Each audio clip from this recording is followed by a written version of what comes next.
of you all tonight, you have the copy of the memorandum. Everyone got this information last week as it kind of came out. Before the meeting, Mr. Franson was asking me if there were any more changes. Mr. Franson and I got a copy of it that had a couple of typos that were related to who was on committees, and they got a couple school board members that they said were councilmen, and councilmen that were school board members. But those were all corrected before that Dropbox link that everybody got. But you'll see that we have a lot of information in here. The first is kind of the start of the memorandum is kind of the all the juicy stuff typed up by the attorneys, and then it's kind of a summary, and then you can find more in-depth information deeper in the memorandum. I'd just like to read over the executive summary for everyone and just kind of hit some of the highlights of this, and leave this with you all to look through and develop any questions you might have. There's a lot of good information in here. There's a lot of information about our schools, and Ms. Sechner has contacted me about several different things related to our schools and the things they found in the facilities study. But I'm just going to read the executive summary real quick.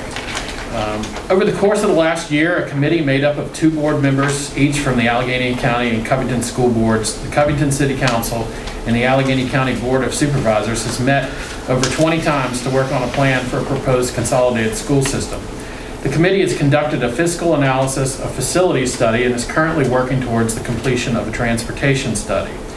The committee broke into 5 subcommittees to take an in-depth look at matters of finance, curriculum, governance, facilities, and transportation. The 5 subcommittees were comprised of executives from the 4 different entities, as well as the heads of the community college and the jointly run technical center. The following are some of their findings. The Finance Subcommittee met to focus on the cost savings and efficiencies a consolidated school system could bring about. They determined that a joint school system could use a formula based on per pupil cost as the basis for budget and capital improvements. They suggested that an early retirement incentive package is the best means to gain efficiencies in matters of equalizing human resources within a consolidated division. The subcommittee also determined that each locality would retain its current debt moving forward. The Governance Subcommittee decided on a 4-3 board makeup, with 4 members being appointed from Alleghany County and 3 being appointed from the City of Covington. The newly appointed school board would require a 2/3 vote in the case of major decisions, including building closures and the hiring of a superintendent. Due to Virginia law, the localities would initially be required to appoint board members, but it is the committee's recommendation that following a consolidation, a local referendum be made to move to an elected school board. The Facilities Subcommittee was tasked with proposing a plan for facilities usage. While the Facilities Subcommittee decisions were not unanimous, a majority of the members felt that a 1 high school and 1 middle school model would be able to offer students the best opportunity to experience an increased number of courses to choose from and opportunities for greater schedule flexibility than alternative models that were considered. The subcommittee also recommends keeping all existing K-5 facilities in operation in a consolidated school system. The Transportation Subcommittee based its discussion on the proposed facilities usage plan and has reached out to Alleghany County's transportation software provider to commission a study of combining city and county bus routes based on facilities usage. The subcommittee has also suggested that the new system look at whether purchasing or leasing buses is more efficient for its needs. The Curriculum Subcommittee has explored several concepts for what curriculum should look like in a consolidated division. Members of this subcommittee firmly believe that career paths should be developed at a young age, and through the development of a new master schedule and partnerships with the college, the group feels that course offerings can be expanded to promote career and technical education opportunities while also providing more educational opportunities in the arts and humanities. The group sees the value in project-based learning, but is not interested in full implementation of the New Tech Network in a merged system. The committee has conferred with their state senator and delegate throughout the process, and members of the committee have traveled to Richmond to meet with the state superintendent, the Secretary of Education, and other state officials on multiple occasions. The committee will be presenting its plan to the 4 local entities for their approval and will look to Delegate Austin and Senator Deeds for assistance with the initial funding from the General Assembly to help equalize salaries and benefits, as well as establish an early retirement incentive program as suggested by both the Finance Subcommittee and the Fiscal Analysis Study. The committee feels they have created an equitable plan that will increase opportunities for area youth while making more efficient use of funding on both a local and state level. We've had a lot of people in our school system that have helped with the different subcommittees, facilities, Mr. Truitt, and transportation, Mr. Truitt, Ms. Huff, Mr. Callahan. I was on the curriculum subcommittee with them, and it was exciting to hear all of the excitement in that committee meeting and all the different possibilities, and Dr. Renoni being a part of it. And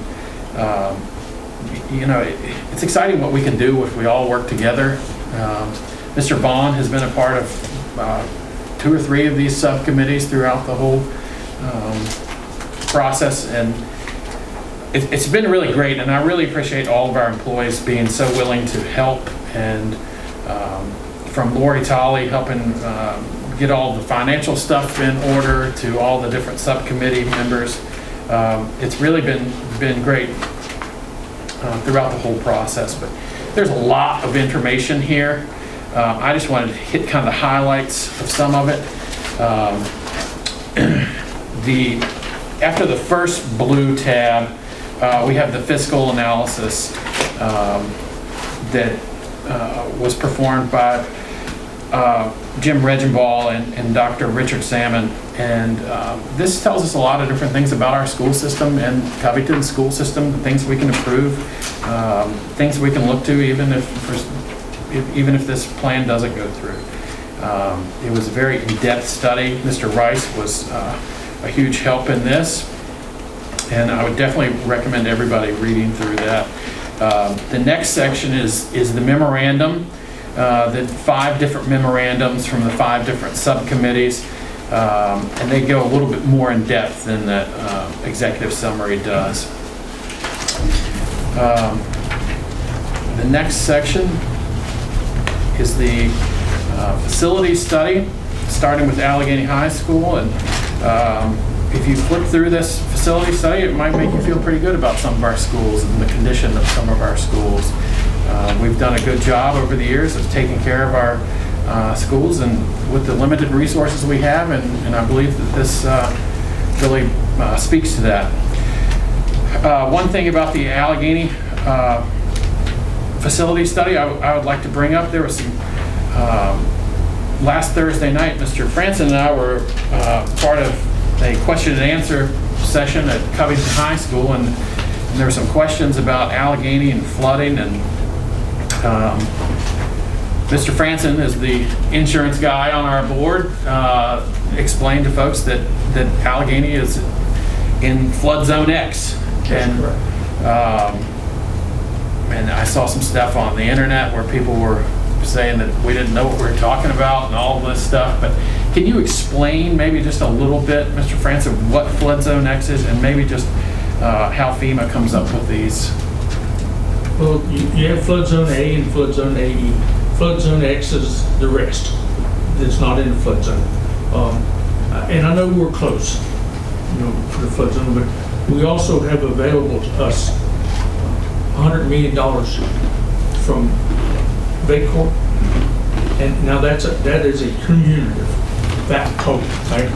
Which means that if 5 schools got flooded, it's in that X zone, then they would share that $100 million. That was the only negative, but I believe that if we bought $25 million worth of flood insurance just on the schools down here, it was around what, $50,000, $50,000. Expensive. But it would take, I don't know what would have to happen for several schools that's in an X zone, which is a non-flood zone, to suffer a loss that we would eat up that $100 million. And I think VACOR said that never happened before. Never happened in their time at this. Well, I'll tell you, I commend all the members of the committee. If you follow anything on Facebook or social media, we have all been criticized by people who had incorrect information. And there are a lot of assumptions that are happening in the community, and this answers any questions anybody might have. And if anybody would like a link to this to give to anyone in your district or anyone you know, we're more than happy to get this information out there, because we need our people to be informed. And that's why we've all spent so much time on this, is so we really understand the process and made the best decisions. You know, on the facility subcommittee, we had Mr. Lanford was a part of it. You know, we had different people from the county, different people from the city. Mr. Vaughn was on there, Mr. Truitt. You know, we had the experts in all of these fields be a part of these subcommittees, and I really feel good about our findings and our determinations, and I would like to educate the public as much as we possibly can, and I don't know how we educate them any better, but if anyone has any ideas or would like an extra copy of this, we will definitely have one made for anybody that wants to read it. It is a lot of information, but it's all here, and it describes all of our schools, pros and cons, describes all of the city schools. It really gives you a good feel. The last section is guidelines for schools facilities in Virginia's public schools. This is just a guideline. This does not have any individual information about our schools or things in our system, but it just helps you understand a lot of things about facilities and school systems. The final thing, the very last page, is the frequently asked questions. It was just a little,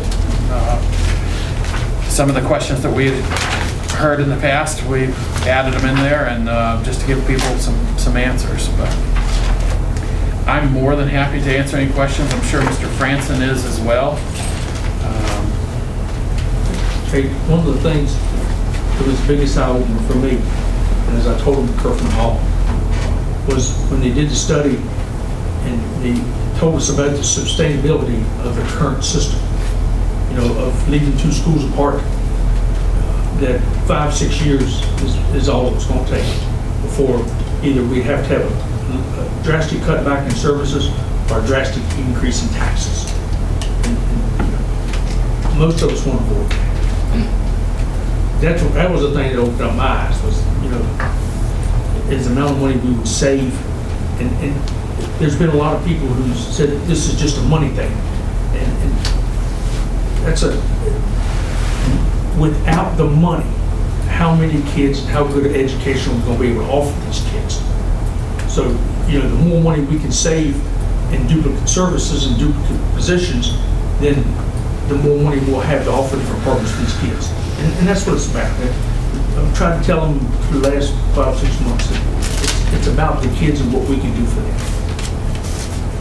It's the way that I believe this plan will offer more opportunities and more efficiently spend our local and state dollars. You know, people say, well, I can't believe you all are doing this during the coronavirus, and it's probably more important than ever right now that we do this and we work together. I can only imagine for the FLEC committee, the people at JRTC, everybody, if we were all on the same page and everybody working together, it'd probably be a lot easier for a lot of people. So I think it's more important than ever right now, and especially with our local tax losses and the unsureties of the state. I do have something I would like to, actually I thought I had it with me. We received an opinion regarding our loss, our funding loss from the state. And I would just like to read this. This is from our attorneys. As you all know, they pretty much cut off all spending. We basically had a placeholder in the budget, and it got cut out, much like a lot of things. But I'd like to read this from the attorneys. During the recent veto session in April, the governor and the Virginia General Assembly unallotted a total of $875 million for fiscal year 2021 and $1.38 billion for fiscal year 2022 in new spending from Virginia's biennial budget. Our allotment was for fiscal year 2022. This very unusual action was the result of sudden emergence of COVID-19 and the resulting economic downturn. Among the many items unallotted was a placeholder budget item in the second year of the budget, FY 2022, that supported Alleghany and Covington school consolidation. Following the veto session, the Commonwealth undertook to reforecast the budget to reflect Virginia's declining revenues. This action led the governor to convert designated unallotments into budget cuts. In almost all cases, the items removed from the budget were new spending, such as the Alleghany-Covington consolidation placeholder. Thus, the governor did not remove the funds because of a lack of support for the Alleghany-Covington school consolidation project. Rather, the governor and General Assembly acted to uniformly eliminate new spending among all agencies, with very few exceptions. At the conclusion of the special session, the governor will work on a new budget that will include year 2 spending. The second year budget, or caboose bill, will be introduced in December 2020 and acted on by the 2021 Virginia General Assembly in January. We believe that as long as the joint subcommittee is committed to developing and submitting a consolidation plan to the Board of Education, the governor and the 2021 General Assembly will support these efforts and again allocate appropriate funding for the items outlined in the consolidation plan. And that is in regard to our salary and benefits equalization amongst the two divisions, as well as our early retirement incentive program that would be used to write any